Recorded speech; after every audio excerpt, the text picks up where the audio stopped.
gozaimasu minasan, konnichiwa, watashi wa Za desu. Jadi di sini saya atas nama Zahira Nursadida dari kelompok 5 dan ada teman-teman saya, rekan-rekan saya dari kelompok 5, ada Febriansa Dewa Victoria, ada Ariela Claresta Maulana Raffi, dan ada Khalifatur Akbar Arifin, dan juga ada Nabila Zahira yang terakhir. Kami dari kelompok 5 akan mempresentasikan atau sedikit menjelaskan semateri dari Meneni Honggo atau Bunpo bab 7. Jadi mungkin minasang bisa diperhatikan disimak ya penjelasan dari kami. Oke, jadi penjelasan pertama mungkin bisa dijelaskan oleh rekan saya. Oke, di sini ada beberapa hal yang akan kita pelajari dari bab 7 Minani Honggo. Yang pertama ada partikel ni untuk kalimat memberi dan menerima. Yang kedua, kalimat memberi ageru dan kalimat menerima atau morao. Dan yang ketiga, kalimat mo dalam bahasa Jepang. Dan yang keempat, penggunaan partikel D sebagai alat atau cara. Oke, selanjutnya penggunaan partikel D dalam bahasa Jepang. Fungsi dari partikel D sendiri ada banyak, tetapi pada bab kali ini partikel D berfungsi sebagai untuk menunjukkan alat atau cara. Pola kalimat atau rumus dari partikel D sendiri yakni kata benda D dilanjutkan dengan kata kerja. Sebagai contoh, kata bendanya pulpen atau pulpen dilanjutkan dengan partikel D dan dilanjutkan dengan kata kerja yang misalnya kakimas atau menulis. Dan jika digabungkan menjadi pulpen D kakimas yang berarti menulis menggunakan pulpen. Dan jika dikembangkan lagi, partikel D akan bisa menjadi seperti pada gambar berikut dengan pola atau rumus subjek wa, kata benda D, objek wo, kata kerja. Dan jika disusun menjadi sebuah kalimat yakni seperti pada gambar berikut, watashi wa hashi de ramen o tabemasu. Watashi sebagai subjek, hashi sebagai kata benda, ramen sebagai objek, dan tabemasu sebagai kata kerja yang artinya saya makan ramen menggunakan sumpit. Dan D sendiri memiliki arti menggunakan atau dengan. Dan selanjutnya ada contoh kalimat yaitu radio de Nihongo benkyou shimashita ka? Iye, YouTube de benkyou shimashita. Yang jika dibedah, radio sebagai kata benda dilanjutkan dengan partikel D. Nihongo sebagai objek dilanjutkan dengan partikel wo. Benkyou sebagai kata kerja dan dilanjutkan dengan kalimatnya berbentuk lampau shimashita ka. Selanjutnya iye, YouTube sebagai kata benda dilanjutkan dengan partikel D. Benkyou sebagai kata kerja dan dilanjutkan dengan kalimat shimashita yang merupakan kalimat berbentuk lampau dari shimas yang jika diartikan radio de Nihongo benkyou shimashita ka? Iye, YouTube de benkyou shimashita, yang memiliki arti apakah belajar bahasa Jepang dengan radio? Tidak, belajar dengan YouTube. Lalu selanjutnya minasang, untuk pola kalimat kedua adalah pola kalimat ni agemasu. Pola kalimat ini digunakan untuk menyatakan seseorang memberikan sesuatu kepada orang lain. Orang yang dapat menjadi pemberi pada pola ini adalah pembicara atau orang lain. Jadi, partikel ni pada agemasu artinya kepada. Jika memerlukan sesuatu kepada siapa, kita harus memberikan dan mendapatkan partikel ni agemasu untuk menyatakan kepada, yang artinya kepada. Jadi seperti pada pola kalimat ini adalah pemberi wa, penerima ni, bendao agemasu. Sekali lagi, pemberi ditaruh depan, pemberi wa, setelah partikel wa adalah si penerima minasang, penerima ni yang ada kepada kan tadi, lalu bendanya apa? Oh, agemasu. Agemasu dari kata ageru yang artinya memberi. Oke, lanjut saja kepada contoh kalimatnya ya minasang. Di sini ada watashi wa Yamada sang ni hanao agemasu. Seperti yang saya katakan tadi, susunannya adalah pemberi sebagai saya, penerima Yamada sang, lalu partikel ni bendanya adalah hana yang artinya bunga, agemasu. Saya memberi bunga kepada Yamada sang. Urutannya adalah depan, cara mengartikannya adalah depan, belakang, lalu tengah.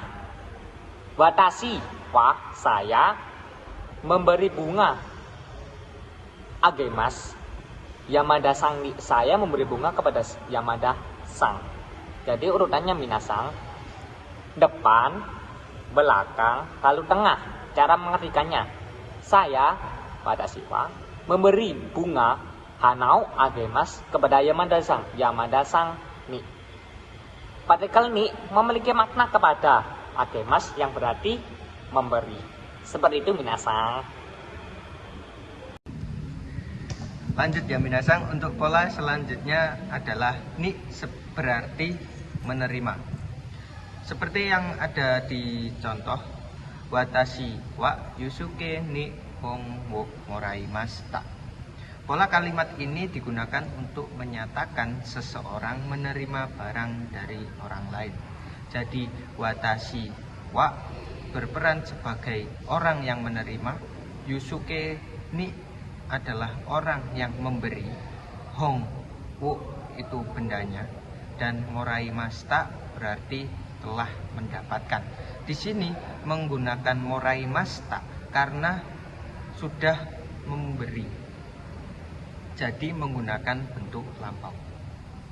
Oke, lanjut minasang. Seperti contoh ini, watashi wa aril san ni pang o moraimashita, yang berarti saya menerima roti dari Aril san. Dapat dilihat bahwa watashi wa saya, Aril sang ni Aril sang, pang o roti moraimashita menerima. Jika di bahasa Jepang telah dijelaskan oleh teman saya bahwa patternnya adalah awal, akhir, lalu tengah untuk mengartikan. Jadi watashi wa aril sang ni pang o moraimashita, saya menerima roti dari Aril sang.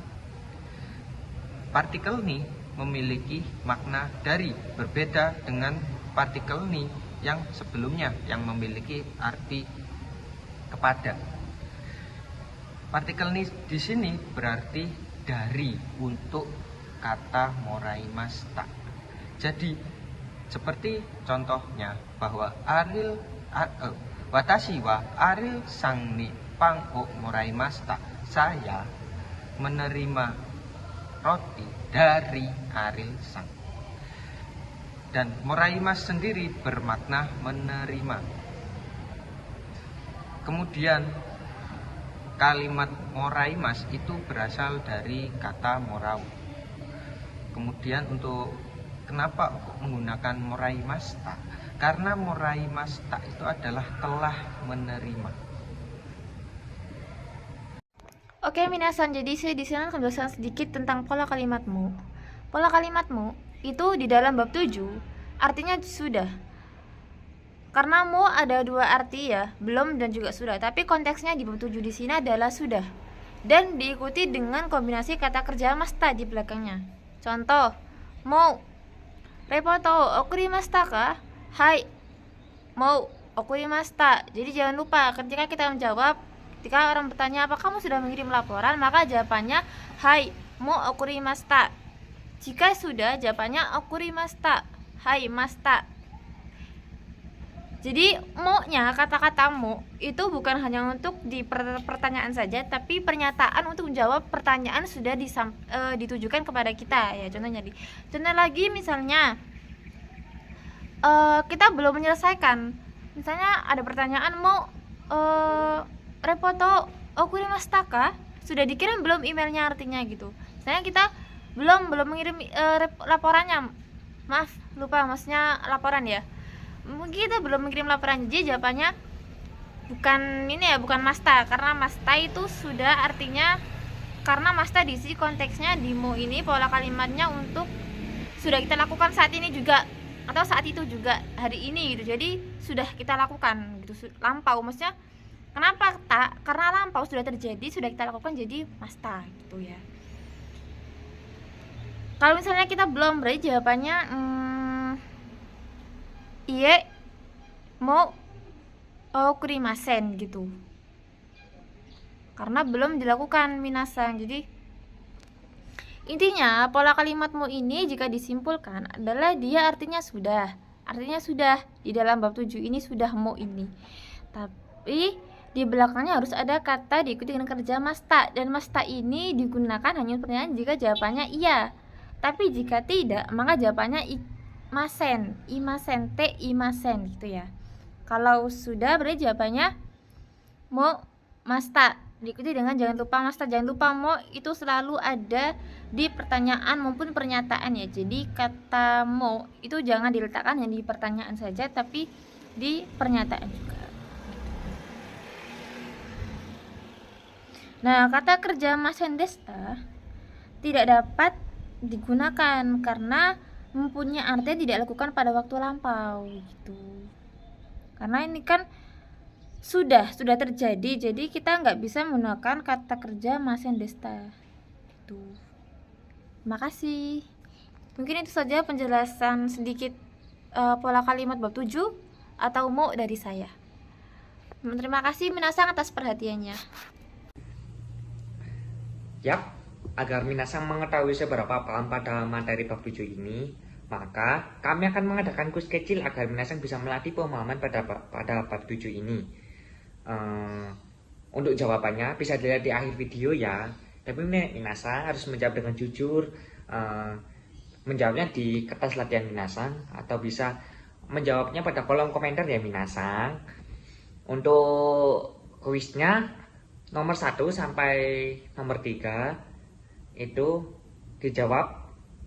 jawabannya adalah diubah dari bahasa Indonesia ke bahasa Jepang. Lalu untuk nomor 4 itu minasang menjawab yang titik-titik ya minasang. Hai titik-titik apa? Hai nani. Yap, gimana minasang? Setelah menonton video kami sampai selesai, pasti minasang bisa dengan mudah menjawab kelima soal tersebut ya kan? Bisa menjawab dengan jujur dan tidak menyontek pada akhir video ya minasang.